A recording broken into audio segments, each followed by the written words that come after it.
This is the Parkinson's Fight Club, a podcast dedicated to empowering and inspiring those living with Parkinson's disease. I'm your host, Jamie Bryson.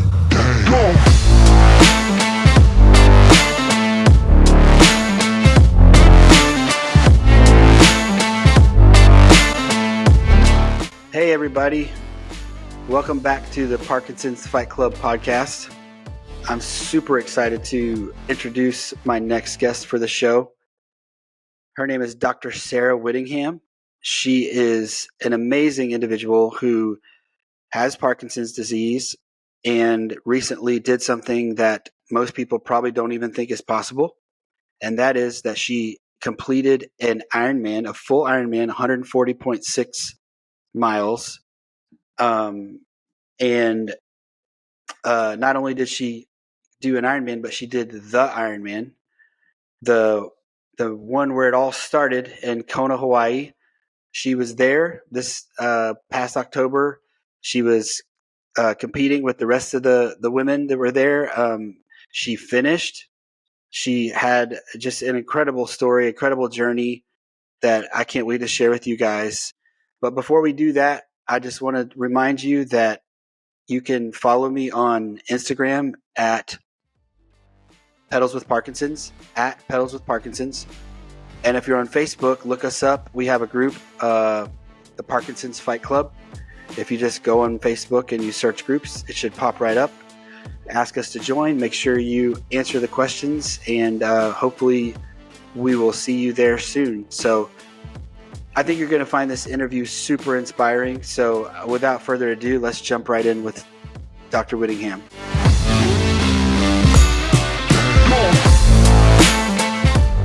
Hey, Sara, welcome to the podcast. Hi, thanks. Glad to be here. I'm so thankful that you agreed to come on with me. And I guess this is your first sort of podcast interview post Kona. So I'm excited that I get to be the one to do that. Yes. Yeah. It was quite a week for sure. Yeah, I bet. I'm looking forward to hearing all about it. But why don't you tell us a little bit about yourself first? So I'm Sara Whittingham. I'm an anesthesiologist. I am a veteran of the United States Air Force. I retired from the Air Force Reserves in 2019 as a lieutenant colonel. I am a mother of two daughters, two crazy dogs, and I was diagnosed with Parkinson's disease in November of 2020. At the age of 46, I'm now 49 years old and have been living with Parkinson's for the last 3 years, and obviously probably longer than that, as many of us realize. We've noticed symptoms many years before, but didn't put it all together. So. Yes, especially those of us who I've found that we're active beforehand, because we tend to blame things on our, we train a lot, so we think, it's just, aches and pains from training. So right, totally agree with you on that. Well, it sounds like you don't have much going on in your life right now. I stay pretty busy. It keeps me out of trouble for the most part. So are you still working full time at the hospital, or? Yeah, so I work like 0.8. So I end up working 3 to 4 days per week. One of those is usually an overnight call shift from home. So yeah, probably about 30-ish hours a week I work, which seems to be a good balance for me right now. Yeah, that's good. And somehow between all of the working and the parenting and the dogs, and you found some time to do some Ironman training recently. Yes, I did. Yeah. So I guess I've been an athlete my entire life. I, started running when I was 6 with my dad, and had always been an athlete. But yes, in the last year and a half, I've done 3 half Ironmans, and then I had the opportunity to compete at Ironman Hawaii in Kona about a week and a half ago, which was just an amazing experience. I bet. So okay. First of all, I want to say thank you for your service. It's awesome that you were Air Force, and I'm sure you have lots of stories to tell from your time in Afghanistan. Yes. Which I would actually love to hear at some point. But tell us about, like you mentioned earlier, that you started some things. You look back now, and you had some signs of Parkinson's. Kind of tell us how that all unfolded for you. How did you get to the point where you ended up with your diagnosis, and how did that go? So the first thing that I noticed that, led me to the path of being diagnosed was a tremor in my left arm. Just hanging out on the couch one evening, my arm was was kind of shaking uncontrollably. And, I kind of looked at it, noticed it was shaking. My husband was sitting next to me. He kind of saw me look at it. He's like, "Why is your arm shaking?" And I'm like, "I don't know. It's just being weird." So, I got up and shook it out and sat back down and it started shaking again. And so, even though I'm a doc, we still get on Google and say, "Why is my arm shaking?" And, it was pretty, a lot of articles came up about Parkinson's, and I was like, "Oh, that can't be it." And I'd gone to medical school 20 years ago, and in my mind, Parkinson's is older men hunched over, not Exactly. me. Oh yeah. And so, I started reading about it, and I the more I read, I was like, "Oh my gosh, all of these weird things have been happening, like the stiffness." The trailing off with the volume of my voice, like when I would get out of out of the car after a long drive, I'd walk like an old lady, and my husband was like, "Why are you walking like an old lady?" For the previous several years, whenever I go downstairs in the morning, I would always like hold on to the railing and go one step at a time, leading with the same leg, because my leg was so stiff in the mornings before I would get going. And those things had been happening, with increased, over the previous couple of years, and I didn't, I just chalked it up to like, "Oh my gosh, I'm getting older. This sucks," and didn't even think that there could be anything more wrong with me than just getting old. So. Yeah, I mean that's the thing. You have like a little tremor in your hand, and I'm sure I had some little shaking and stuff like that, and it's kind of like, oh well, maybe your sugar's low, or maybe it's stress. Like there's all kinds of things that could, you could sort of say it's this or that. Whoops, didn't mean to do that. That wasn't me shaking. That was the table. So you started having some little things, but it was the tremor in your hand that kind of the tremor was the thing towards... that kind of, because I was like, that shouldn't be happening. Like that's not normal. And I mean, it was a resting tremor. Like I, know the difference between like a resting tremor and intention tremor. Like tremor when you like try to go do something, you start shaking. But this was clearly a resting tremor that went away when I would focus on it. I was like, that's not normal. And so I work at a regional hospital for Cleveland Clinic. It's kind of a smaller hospital. I grew up in a small town, so I kind of like the small town feel of the hospital where, the docs kind of all hang out together in the physician's lounge, like during breaks during the day. So, I mean, I knew the neurologist, I knew the primary care docs. The hospital president happened to be an anesthesiologist who was working with me the next day in the operating rooms. Oh, wow. And so I was like, "Hey, Dr. Naprakowski, my arm's shaking. I think I have Parkinson's." And he like looks at me, he's like, "Sarah, there's no way you have Parkinson's." I was like, "No, I really think I do." And so he's like, "Well, let me call Judah down, who's the neurologist." So he called Dr. Lindenberg down, and the president covered my operating rooms for like half an hour while he went and met with the neurologist in a room off the doctor's lounge. And he listened to my story, what had been happening. He did a neuro exam. And, I kept trying to say, think it was something else. Like I had found a tick on myself like 2 months earlier. And, I was like, "Well, are you sure it's not Lyme disease?" Or, and, I was like, "I never had the rash or anything, but are you sure? Like, can we try that?" And but he's like, "Well, we'll do some tests to rule out other things, but it really looks like Parkinson's." And so that's how I found out in the middle of my workday. I went right back to work. So I know there's pros and cons of having to wait 3 to 6 months to see a neurologist, and maybe I definitely had some advantage in having good quick access, but at the same time it was a bit to swallow the next day, trying to process that diagnosis. Oh yeah, I think that the way you found out was a pretty unusual case. Yes, but for still, sure. I'm sure it was super traumatic, just like it is for anyone else. Yeah. And so, I mean, he was amazing. He had been through a lot health wise too. And so he kind of shared his health struggles and said, this is a hard diagnosis, but you're going to get through it and you're still going to have an amazing life. And I stop telling me it's, I was like, "No, it's not going to be okay." And he's like, "No, really, you'll see." And I didn't believe him at all for a very long time, but he turned out to be, right. It's my life is different, but not, and they're not all bad in the ways that it's different. It's, better in a lot of ways now too. So that's totally. good. I totally get that. So that was in 2020. Yeah, that was in November of 2020. Okay. So it was like full COVID protocols and everything going on. Yeah, right. So all that's still going on. He suggested that I get in with a movement disorder specialist because he's a general neurologist. And he said, "I'm happy to treat you. But the movement disorder specialists, they're the maestros of the medications, and they can fine tune this and that and add a little bit of this and add a little bit of that. And they're very good at that. So he suggested I get in to see a movement disorder specialist, and which took about a month or so to get in with a movement disorder specialist down at main campus. Okay, and you went to the main Cleveland clinic for that. Yeah. Okay. So before, I want to get into your medication journey too, but before that, what were you exercising during this time period and before right before you got diagnosed? No. And so, and that's an interesting thing too. I keep thinking back is like, would I have been diagnosed sooner, had COVID, if I hadn't been exercising so much. So, in 2016, I got back into doing triathlons. I had been doing them up till about 2002, 2003. And then, I ended up getting married, having kids, residency, deployments, like super busy. Yeah. And so, I had been running intermittent races here and there just because I love to run, but, trying to shuttle kids between soccer practice and whatever, 100 other things, it wasn't really happening. And so I got back into doing triathlons, like I guess 2016, I got back into it, and I did, I don't even know how many I did. I did 4 full Ironmans between 2016 and 2019. So I did, and so the first year. Which ones did you do? Because I'm curious.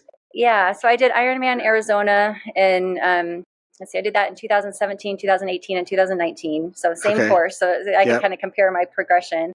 Yeah. In 2018, I had a really good race, and I was like, okay, I think, I'm within striking distance of getting a Kona spot. So I, still kind of down the list, but I was like, wasn't really training that hard. I bet if I could really, push it the next year that I might be able to pull it off. And so I trained really, really hard over the winter. I had signed up to do Ironman Boulder because, I'd grown up at altitude. Even though I wasn't living in altitude at the time, or I guess I was living in Salt Lake at the time, but I was like, I'll have an advantage, with the altitude. And I went and did Boulder, and on the run, I was just so slow and stiff, and I ended up having to walk a good part of it. And my time was 2 hours slower than I expected it to be. And I was really disappointed, but I was like, man, why was my run so awful? Like, why couldn't I run? And nothing, medically crossed my mind. I was like, okay, I guess I need to stretch more, do more yoga or whatever. And so then I did, that was in June. And in November, I did Ironman Arizona again. So the same course that I had done before, and, still trying to train really hard. And I was again, about 2 hours slower than I had expected to be. So, that's so interesting. Yeah. So should have been a sign that what's going on here? Like, why am I keep getting slower despite working harder? And, and so I was frustrated, and I told my coach, okay, this is not fun for me anymore. Like, I work really hard and I expect to see something happen. Yeah. And so I was like, okay, so I told her okay, I guess I don't really need a coach anymore. I'm just going to, kind of give this up for a bit and, maybe come back later when it's fun again. And so, then we lived in Salt Lake at the time. We moved to Cleveland in January of 2020. And right before COVID, and then COVID happened, obviously. And, I hadn't even signed up to do any more races anyways, but between COVID and, that I wasn't working out much at all. And so, by the time I was diagnosed, I, was pretty out of shape. And so I think, I wonder, looking back, was I self-treating my Parkinson's for those years that I was doing triathlons? And would I have been diagnosed sooner had I not done that? Possibly. In hindsight, it doesn't really make a big difference, but it is a kind of interesting thought. Yeah, no, I actually think that's 100% probably. My wife said the same thing because it's funny hearing you talk about your run, because my run was getting really bad too. I remember doing Ironman Louisville in 2019, and I was just like, the run was just so awful. And I'm like, I guess I'm just not a good runner. I guess I just suck at running.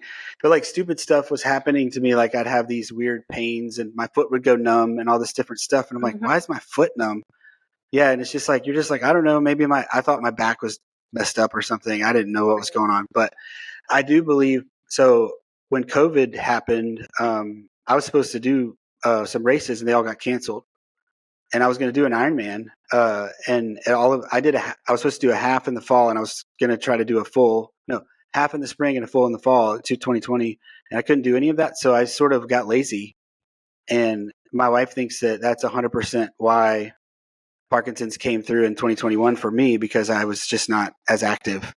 Right. And so I do believe that doing the triathlons and doing Ironmans and stuff prior to that probably kept Parkinson's back for a long time.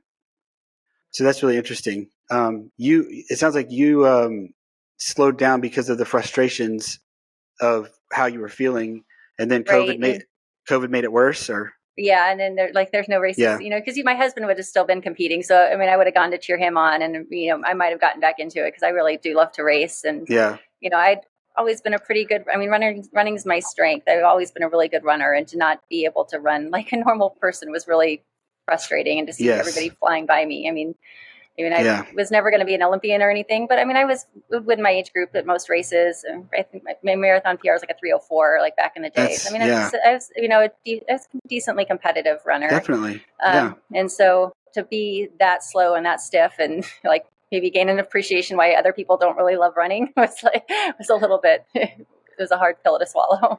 yeah, for sure.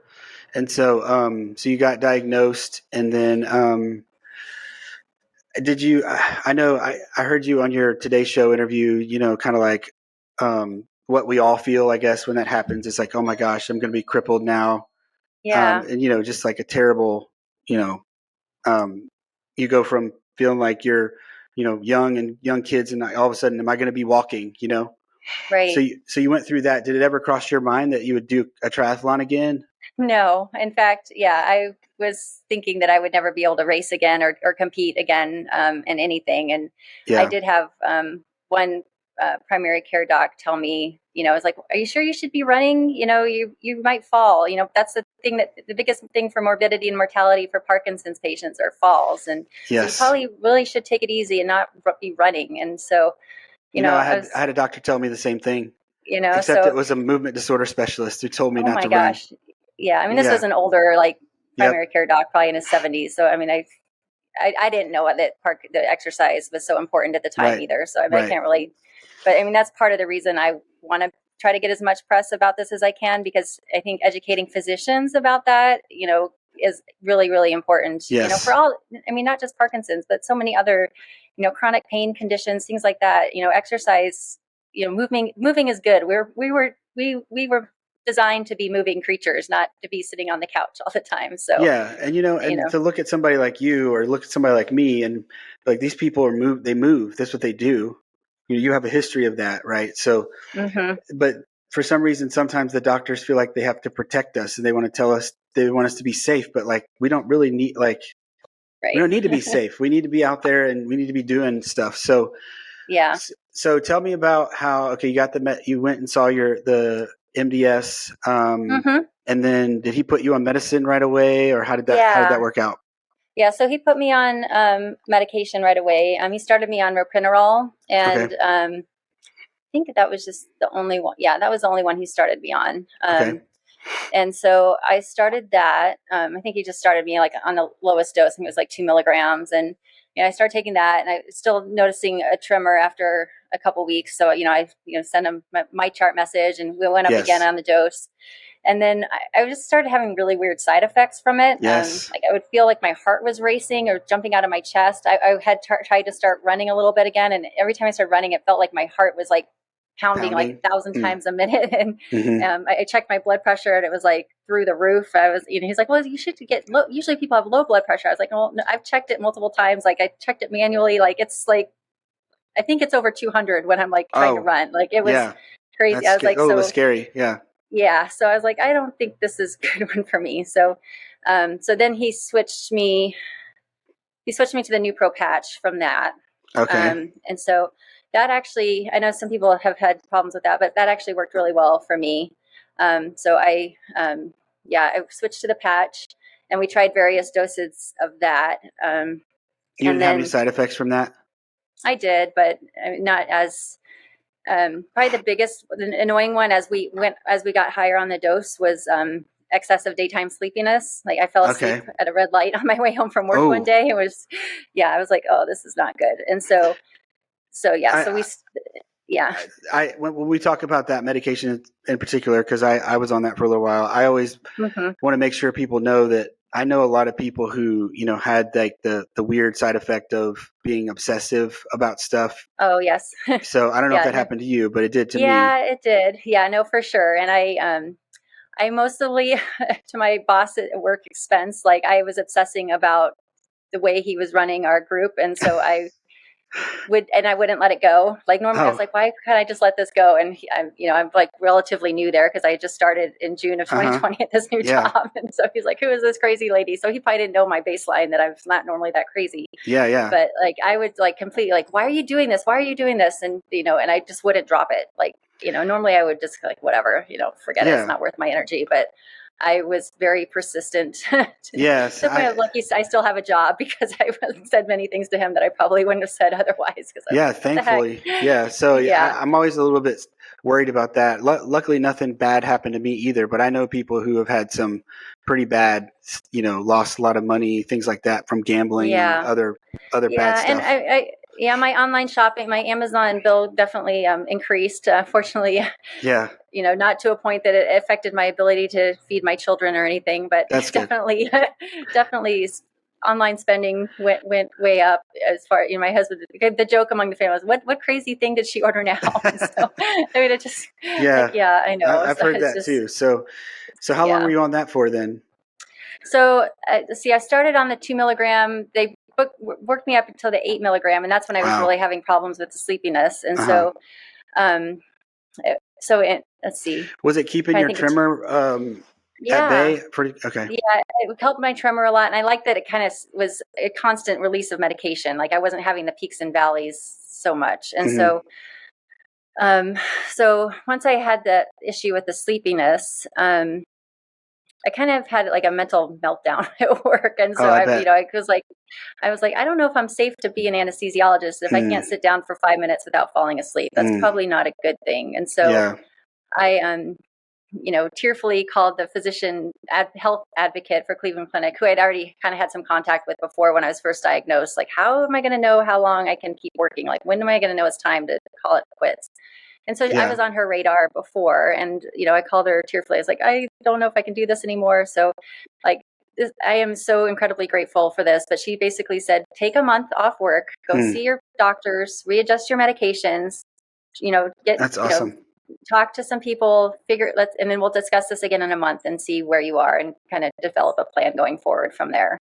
And so over the course of that month, we cut way back. We went from the 8 milligram patch down to the 4 milligram patch for Nupro. Okay. And then I think, what did we add first? We added, and then I had also been on Lexapro before. Okay. And I gained 30 pounds after starting Lexapro.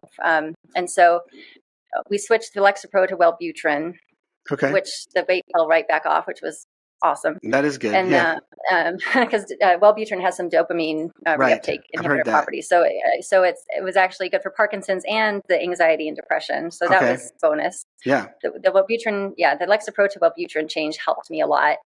And then so we did that. I think we made that change first. And so that helped. Cutting back on the Nupro patch helped the sleepiness. Okay. And then we added New Vigil to help with daytime sleepiness. So it's like, are you familiar with New Vigil? It's like so let's see.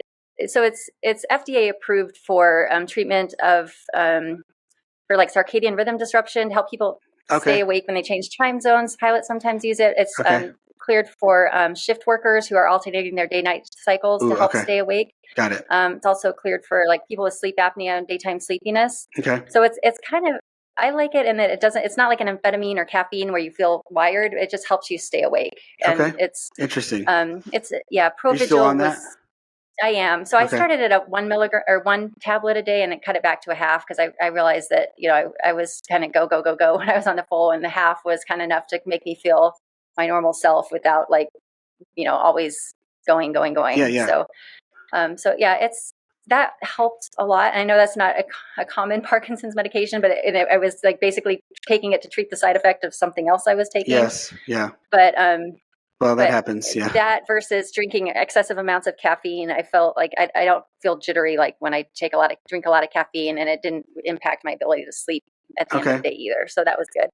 So we added that, and then we also added amantadine as well. So, and then some intermittent Cinemet so like 1 Cinemet every 8 hours during the day too. Okay. Is that where you're at now? Still on that regimen? So so I'm on that now. Actually, today is the first day I started selegiline. MAOI, monoamine oxidase B inhibitor. Yes. which I think my tremors gotten a little bit worse. I've been on the same medication regimen now for a year and a half. That's a long time. And my tremors, yeah. So I feel like I was doing really well. Yeah. My movement disorder specialist doc sees one thing that can slow the progression of the disease, and can also help with the tremor and make the sentiment last longer, and not, with the peaks and valleys. And so we'll see how that goes. I just took my first dose today, so we'll see how. That's good. Yeah. Weird side effects from that. It's always interesting to hear everybody's medication journey, and everybody responds differently to stuff. So I can't take the MAOIs. They mess with me. Like one of them gave me panic attacks, which was super weird. Oh, yeah. And another one made me like I could be like having a conversation and then just be like start raging like that. And my wife was like, who are you? She's like, this is not good. Right. So I can't take those, but I am on, I did find something that works, which is a COMT inhibitor. So that's kind of the two add-ons that they have for Cinemet is like the MAOIs and the COMT inhibitors. So anyway, so at what point during that process did you start exercising again, and tell us about how you got into that? Yeah. So when my first visit with the movement disorder specialist, so that was probably December of 2020, he gave me a list of research studies, and, I'm like, I was still overwhelmed, and I kind of put it to the side. I was like, I don't have time to go do research studies. I'm barely hanging on to all the other things I have going on. Yeah. And so I kind of set it aside.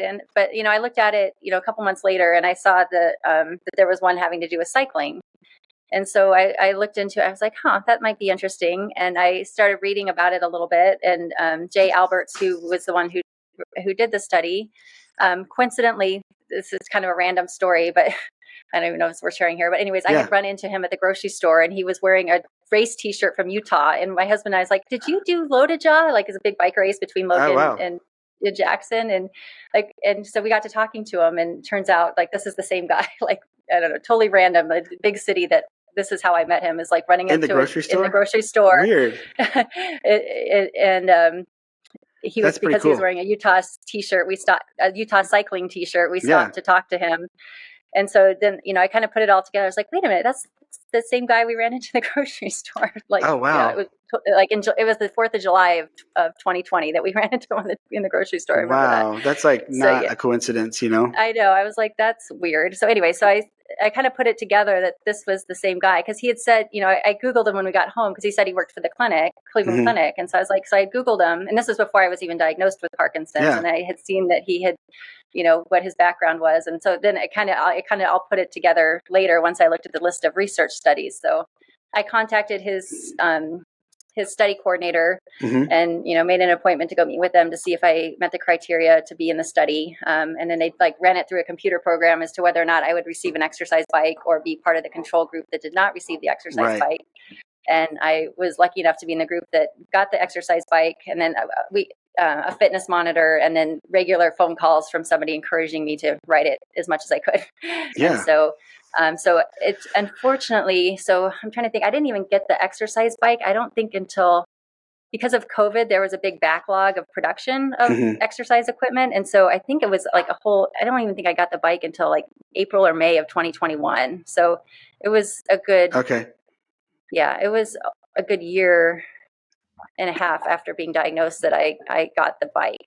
So during that year, I had gained the 30 pounds. I was, having problems with anxiety, for which they started Lexapro, which seemed to help, but then I ended up gaining a bunch of weight, so that didn't help my morale. Right. And then, so this bike shows up at my house, and so I, start riding it, and 20 minutes the first day was about all I could do, and get the phone calls, can you ride it more? And so I kept pushing it, and within about a month or so, I noticed that I was starting to feel better. That my anxiety was better. Yeah. I was just feeling more relaxed.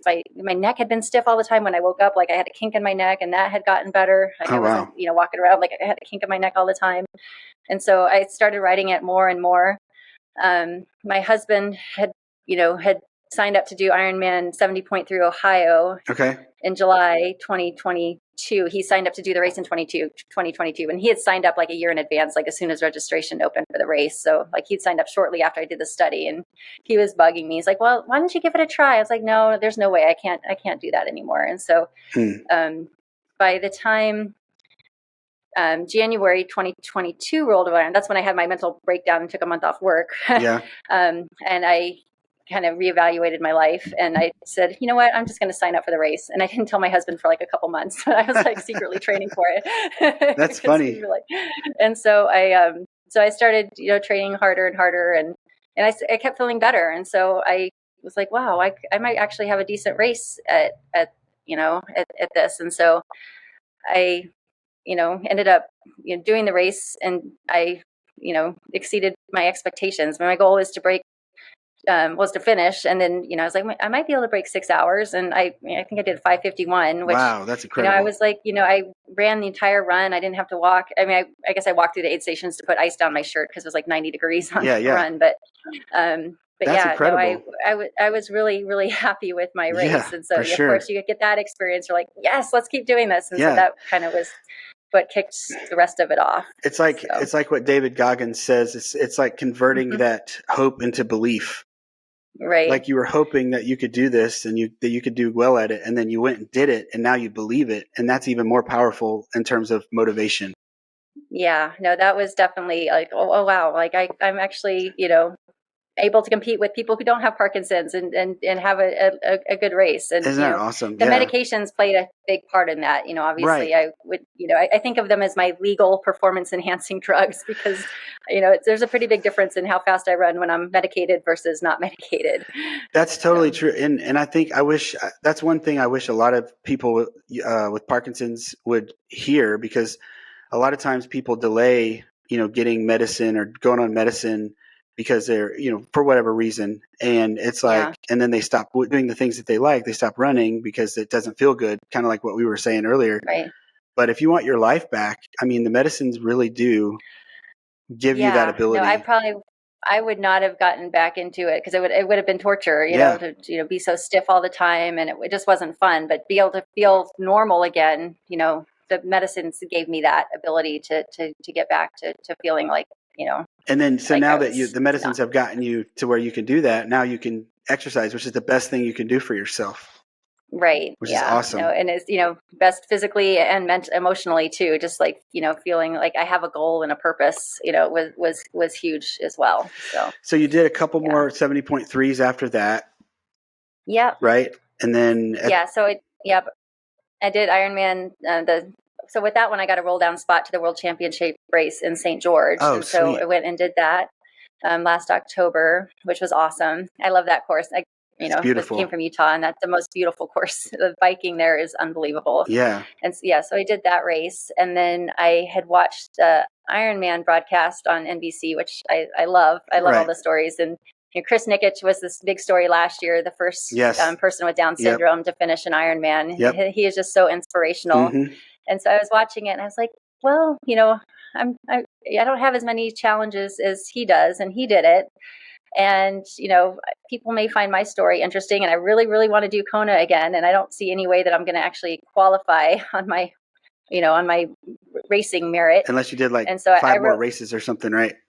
To get the legacy. Well, I wouldn't even qualify for a legacy spot because I actually did Kona in 2002. Oh. So to get a legacy spot, you can't have ever done it before. Oh, okay. I didn't realize that. Okay. Yeah. You had to qualify. Yeah. So I would have had to qualify, and, looking at the times, and it was not going to be in the cards. So I wrote Ironman. It's probably like December of 2022. Mm-hmm. And, I got the automated message back, thank you for your email, and then they said, we forwarded this on to our PR team. And so like, oh yeah, maybe they'll, it's getting to the right people. And then I didn't hear anything at all until August of 2023. So like 8 months later, I get an email asking if we can have a phone call. I was like, what is this about? Like, why would Ironman be calling me now? You probably kind of had a feeling. Yeah. I kind of had a feeling that I was like, and I kept thinking, like, if they asked me if I want to do Kona, like, what am I going to say? My husband's like, there's no way you're going to be in shape. And I was like, well, it's like now or never. Right. Like, I can't, And so I was like, well, I will find a way to get in shape to do an Ironman in 9 weeks if offered the chance. Crazy. So So they yeah, called so and said, yeah. they called and they, they wanted to hear my story again. So I told them the story, and it's like, well, we'd like to offer you a spot to race in Kona this year. We realized it's coming up fast. Have you been training? And I was like, well, I was sick the most of July, so I didn't train at all. And I had signed up to do the Columbus Marathon. I just started training for that like 3 weeks ago. So I was like, yeah, I can probably pull that off. It's just trying to process all the things that would need to happen for me to be able to do this. Yeah. And I was like, I think I can pull it off. So I said yes, and off I went. That's crazy. That's so crazy. When I heard that you only had like 8 weeks, I was like, wow, that's I know. incredible. So I basically trained my butt off for 3 weeks and then tapered for like 2.5 weeks. Oh gosh, that's like, yeah. That it's so, and then you had a really good time too. Like what I think is a good time for somebody who hasn't trained and somebody who has Parkinson's. For not having trained. Like I feel like, if I'd had adequate time to train, I could have gone significantly faster, which I was like, well, maybe I'll go again, do another full Ironman next year to see what I can do when I train appropriately for it. Because the bike, I had not trained appropriately, which of course leads to not being able to run when your legs are toasted after the bike. So, well, it doesn't sound like you were doing much biking before that, so that's rough. I hadn't been on the bike since I did the half Ironman in Chattanooga at the end of May, and I hadn't been on the bike basically since then.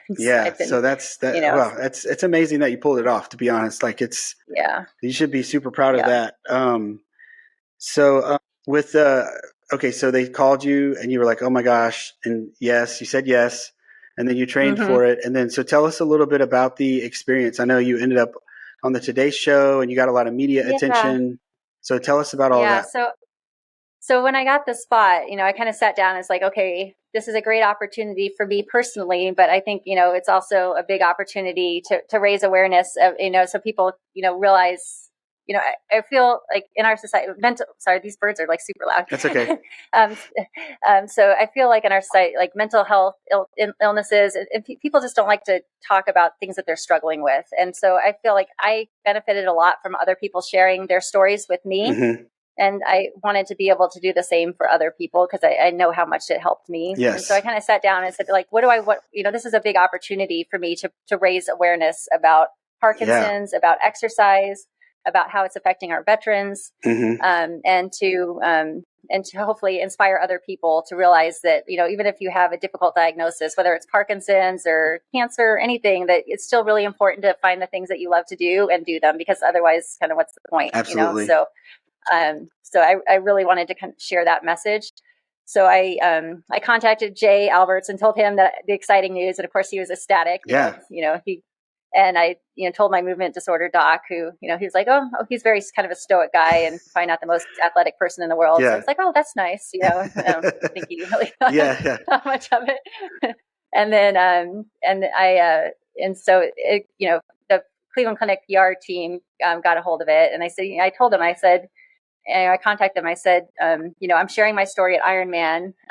This is my story. I'm happy to share it within your realm if you want to, if you think it would help benefit patients and inspire people. I'm happy to share it with you. And their PR person loved the story, and I guess she has contacts at the Today Show. She's like, I'm going to call my friends at the Today Show and see if they're interested. Wow. And I was like, really? Okay. So I was like, a couple weeks later, she's like, yeah, they loved your story, and they want to share your story. And so it was awesome. An interesting experience. Yeah, they had a film crew filming me for an entire day, interviews, running, biking, all of it. And then I got to go to New York and film there too, which was pretty awesome. Crazy experience, but it was awesome. It was awesome. Yeah, it was a great story too. So. I watched it again. Yeah, they did a good job. Yeah, I watched it again before this, and I was like getting emotional. I was like, man, I better. I'm gonna hope. They interviewed me for an hour and a half, and then took the most emotional 3 minutes of that, condensed it into this little story, and then made me watch it for the first time, and then interviewed me right afterwards. So of course I'm like trying not to cry. I'm like, oh my gosh, I just want to. Yeah, it was I want to look intelligent and like. Yeah. I was like, oh my gosh, this is like my big chance to talk on national TV, and I'm going to be like bawling my eyes out. But I think I held it together okay. Did you feel like your medicine? Were you worried about were you worried about being on or being off? for A that? little bit, yeah. And I took an extra dose of Cinnamon beforehand. And Okay. as I watched the interview, like I'm kind of swaying a little bit. I asked my neurologist, like, I was looking at that. Do you think I was like too much? He's like, I didn't even notice it. But like when I watched it, I was like, yeah, I think I was a little bit Yeah. I overshot a little bit. But I was like, you know what? I would rather do that than seem flat. So Yeah. No, yeah. it's so funny that I didn't necessarily know that you were over, but I have a tendency to, I overdose sometimes if I'm not careful, and I could see how that could Mm-hmm. happen. Do you take extra meds for races too? So that's an interesting question. So I had for at Utah and Chattanooga. In Chattanooga, like my leg was so stiff coming off the bike. I was like, okay, it must be the Parkinson's. Mm-hmm. So I took extra, and then I took more, even more extra. And by the time I got to the end, I was like so nauseous and like, I was a mess. And so I think I probably overdid it on Okay. that one. And so when I got to Hawaii, I was like, okay, I'm just going to stick with my normal. I'm not going to mess with anything. Just like if it's time to take cinnamon, I'm going to take it. Okay.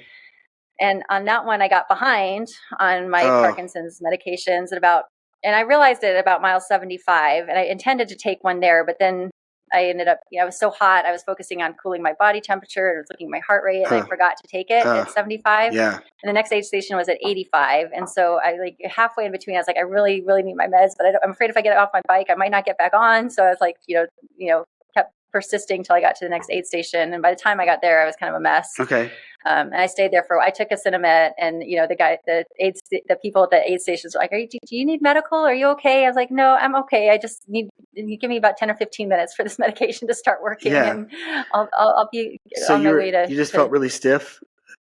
I was really stiff and just slow. I noticed my cadence, like I kept trying to get my cadence up, and I couldn't get it. I had been writing the whole race about, trying to keep a cadence of 80 to 90, Yep. and I couldn't keep my cadence above 65. Oh, And I wow. was like, Yeah. I know I'm tired, but why can't I get my cadence above 65? Yeah. I'm a numbers junkie. Definitely. So I'm always like looking at the numbers. Yeah. So, and so that was kind of a clue too. I was like, in hindsight, I'll probably keep a closer eye on my cadence and what it's doing in races, because I think that might have been an earlier clue that I probably should have taken medication sooner. But well, yeah, I couldn't get my cadence up. It's a learning experience, So, I guess, because we're all different. So just trying to find the balance, and because I always get a little bit nauseous on the run anyway. So I was like trying not to take too much, because Cinemet makes me a little bit nauseous. So I was trying to balance that with adequate nutrition and meds and everything else, and it's a work in progress. Wow.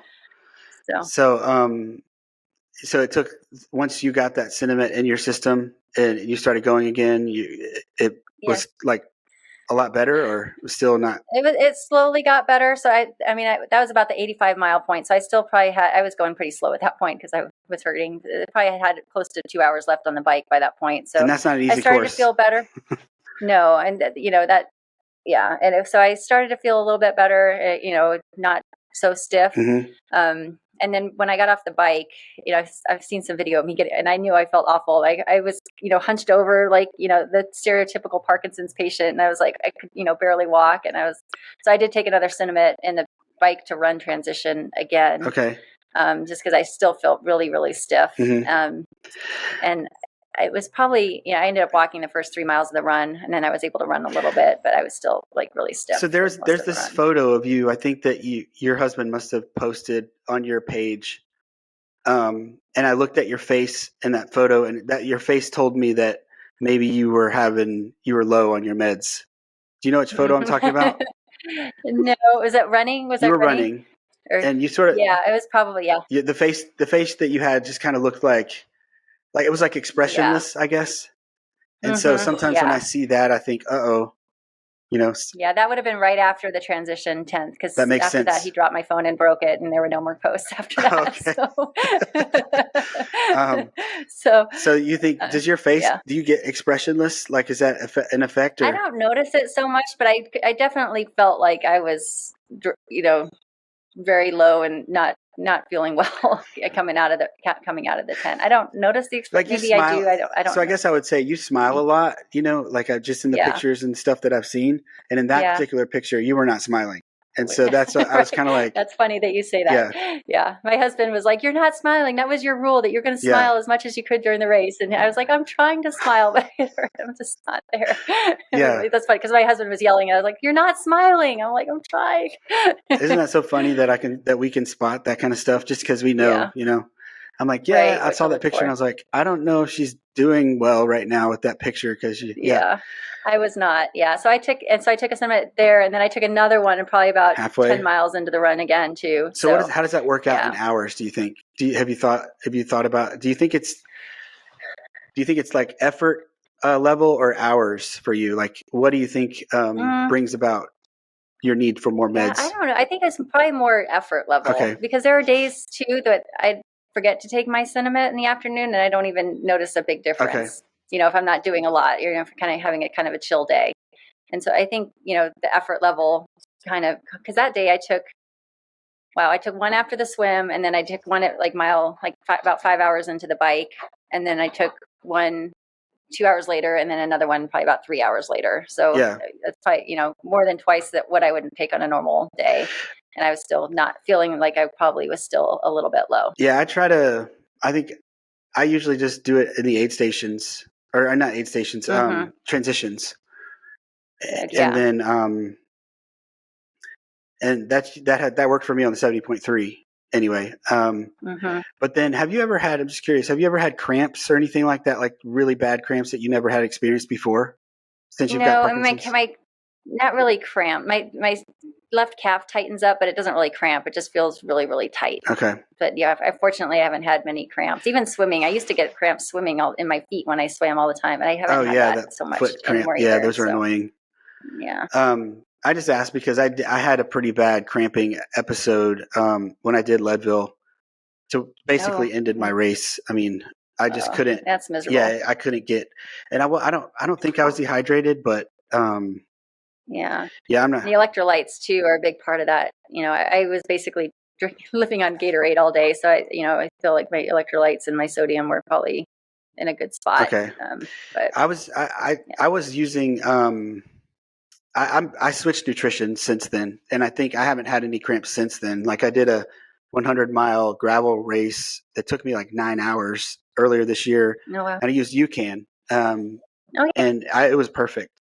So yeah, I've heard good things about that. yeah, I think it's a really good nutrition option for people with Mm-hmm. Parkinson's because it doesn't have that sugar spike stuff. Your sugar's not Right, spiking. it's more even keeled across the Yeah, board. so I'm actually an ambassador for them this year too. So if you want to try some, let me know. I'll send you a link. Um, Okay, it's awesome. good.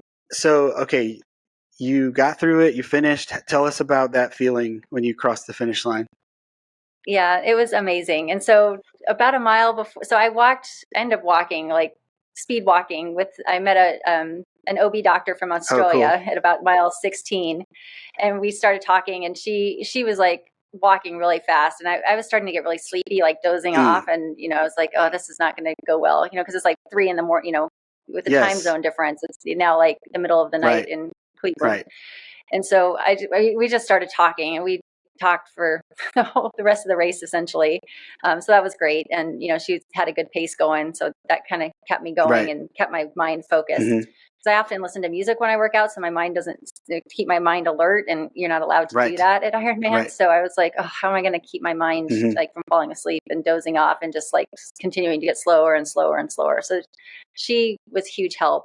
And we got to mile 25, back into the town of Kona, and there on the corner was Chris Nikic and his dad, Oh, in their wow. bright orange 1% shirts. And Yeah. so I was like, oh my gosh. So I go up to him, I was like, Chris, like, you were so inspiring. I saw your thing last year, and that's a big part of the reason why I'm here. And, he like gives me a big hug, and Oh, he's like, come on, you can do this. And he like takes off down the road. He's like, come on, come on. And that's he like awesome. grabs my hand and was like holding my hand. And, I was Oh, like, that's amazing. yeah. So he like, to see him there, and then the photographer, there's like a photographer on the Segway, like filming me. I was like, oh my gosh, I hope I don't get DQ'd for having somebody pace me. Oh, that's funny. I didn't. Yeah. I was like, oh no. Well, I was like, well, I guess I have to cross the finish line, and if it's not on the books, that's I okay. But anyway, so So I was like, he's probably not allowed to go through the finish line with me. And I'm like, no. So I, said, okay, Chris, you're stop okay to here. find your way back to your dad. And, he's like, oh yeah, I'm good. That was and cool. So, I turn on to Alihi Drive, and, I start to get a little emotional. And my friend, I had two of my friends from the Air Force Academy there, and they had brought a flag that had been flown over Afghanistan. And that's what you had. And so they handed me, the flag, and I was just like, I totally was like, oh my gosh, this is like so unreal right now. And so, and then just, coming through the finish chute, the crowd and the noise, and, it's just like the finish line at Kona is like amazing, such an amazing place. I had volunteered there before, in 2004 when my husband did the race, and just, I had volunteered at the finish line, and just to be a part of, like, that's like, such people work so hard to get there, and just, just everything that it represents, and the sacrifices and doubt and everything else, it just kind of all came to a head, and I was like bawling my eyes out, but it was awesome. Well, I mean, it's huge. Yeah. You when you crossed that finish line, you were bringing the rest of us with you, in a way. So it's super inspiring to me. Yeah. I haven't really thought much about doing another full 140.6, but I probably will. I don't know that I ever thought I couldn't do it, but I definitely was unsure. So it's definitely helpful to see somebody else who's going through something similar to see you go do that. It's definitely inspiring. So I'm going to try to do Leadville again next year, but then maybe after that, I'll maybe pursue another full Ironman. Yeah. So you finished, that's a cool story about Chris. And then, so a couple questions. Did you feel like a lot of pressure as leading up to the race because of all the media attention? Did that add to the pressure or no? I think it was a good distraction. Okay. I tend to overthink things, and I think, having all the media attention and trying to focus on, bringing awareness to, the exercise and all of that, kind of kept me from overthinking the race, because I tend to overthink and overanalyze everything. Yeah, I'm like that too, actually. I mean, in a way, it was a good distraction. Okay. I had, like I said, I had done Kona 21 years before, and I kind of, knew what I was in for. Yeah. That was my 7th full Ironman. So, I mean, I didn't feel like I didn't really feel all the stress. Your first, second, third Ironman, it's, pretty stressful. Yeah. I still had a little bit of Ironman brain going on. I like to think of it like where I, I set something down and 2 minutes later I can't find it. I was kind of a mental basket case the last couple of days, day or two before the race. Sure. But I think in general, I think it didn't really. If anything, it was a good distraction. That's interesting. Stressing out about the race. Cool. So. And then, so the other thing I wanted to ask you about that race is, what did you think about the all women's format?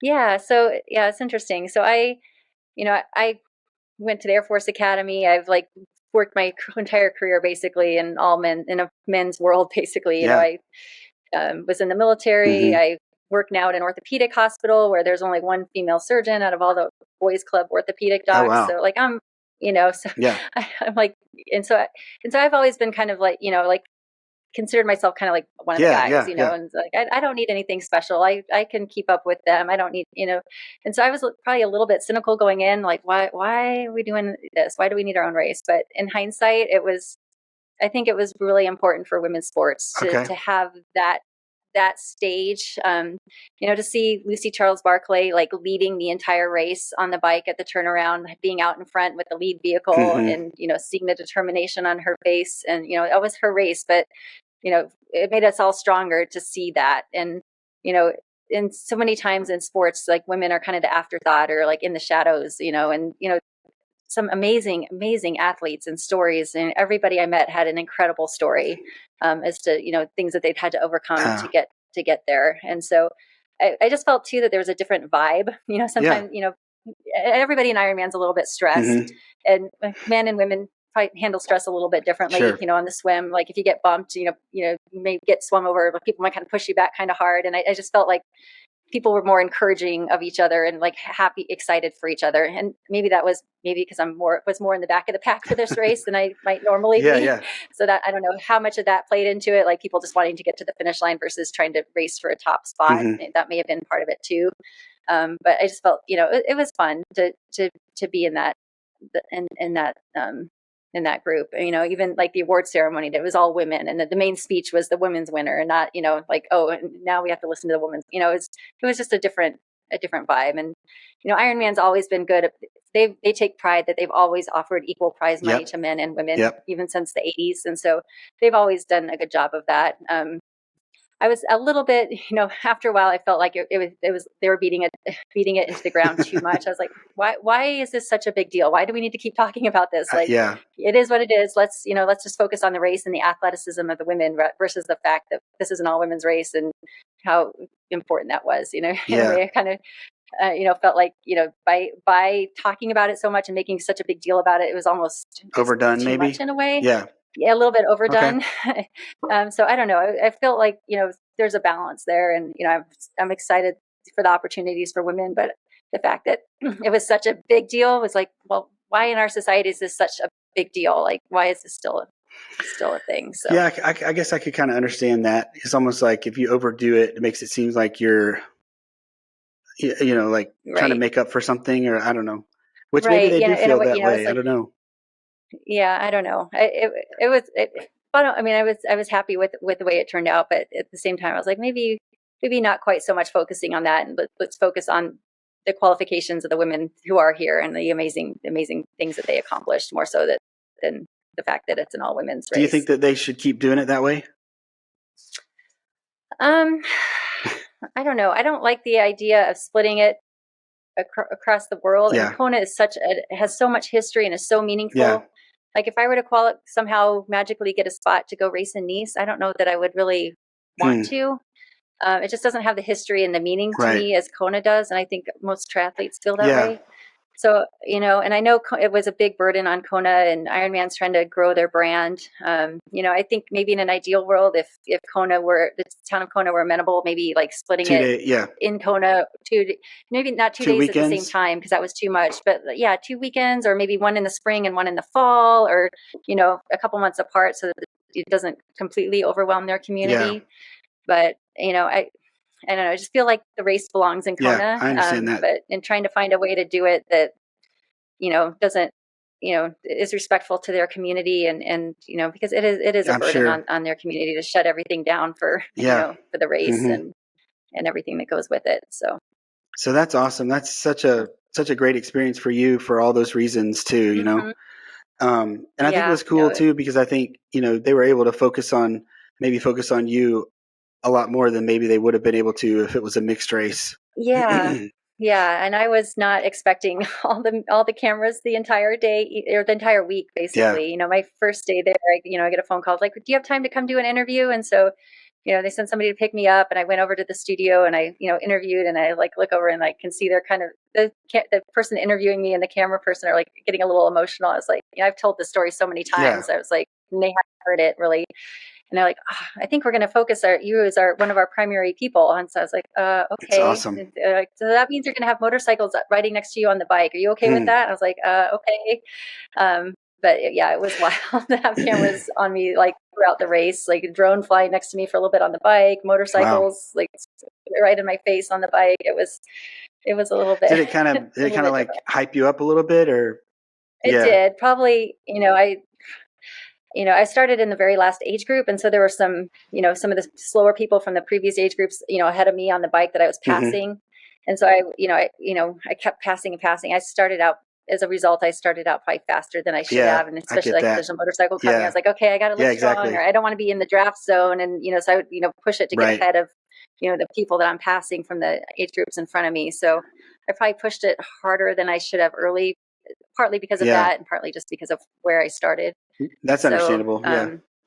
Yeah. But on the run, it helped though, because they were encouraging me, and by then I had gotten to know the camera. That's cool. Well, so it was the same crew on you, huh? They were encouraging me. Mostly, and actually, they're coming out to Cleveland in a couple of weeks to film for a couple more things for I don't know, for the broadcast. I think on NBC. Oh yeah. And maybe I don't know if they're doing something else with it too. But that's cool. They're sending a crew out to get more. Is there a place that kind of cool. people could go to see the footage, that's easy to kind of synthesize what they did for you, or no? Yeah, it's not. They haven't released any of it yet. I think I'll let you know when it does come out.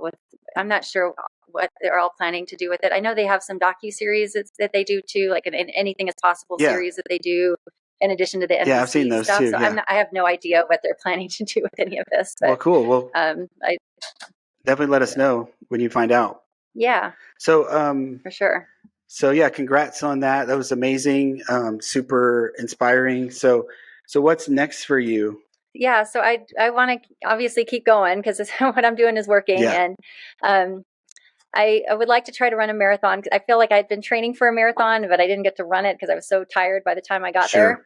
So I'm hoping to run a marathon before the end of the year. I'm probably going to run Memphis in December.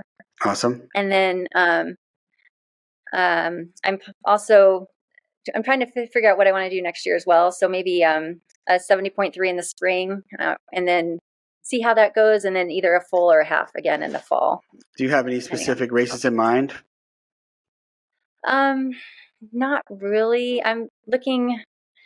There were a couple in the spring, like I think it was the weekend of June 9th. There's like one in Iowa. I don't want to travel super far for understandable. it. So I think that there's like one in Western Massachusetts, one in Iowa, and one in maybe Maryland or something.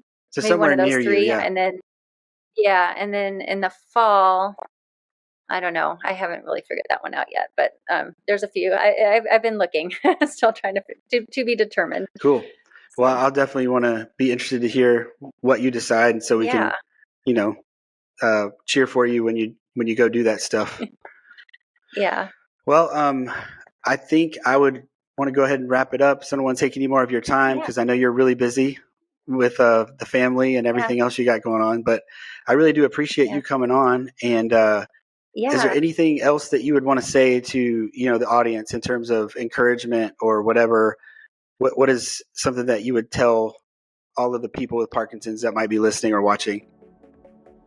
I mean, I think the most important thing for me is to find something that is fun. Like your exercise should be like your playtime, like something fun as an escape. And so if it's not fun, you're not going to keep doing it. And that's the most important part. So, not necessarily find the perfect thing, whatever best for Parkinson's. That's part of it. But the most important thing is to find something that's fun for you and that you're going to want to do and look forward to doing every day, and whatever that is. And, if it's still not fun, find a way to make it fun and focus on the fun parts of it. You can always break things down into components. Like, I really, like this part of it. Or even if it's going out to coffee with friends after you exercise, pair it with something that's fun, because otherwise it's, it shouldn't be work. It should be a fun part of your day and of your life. That's great advice. Awesome. Well, looking forward to hearing more from you as time goes on. And so thanks again for coming on the show, and good luck in your future races. And we're looking forward to hearing all about it. Awesome. Thank you, Jamie. Great chatting with you. You too. Yes. Thank you. Okay.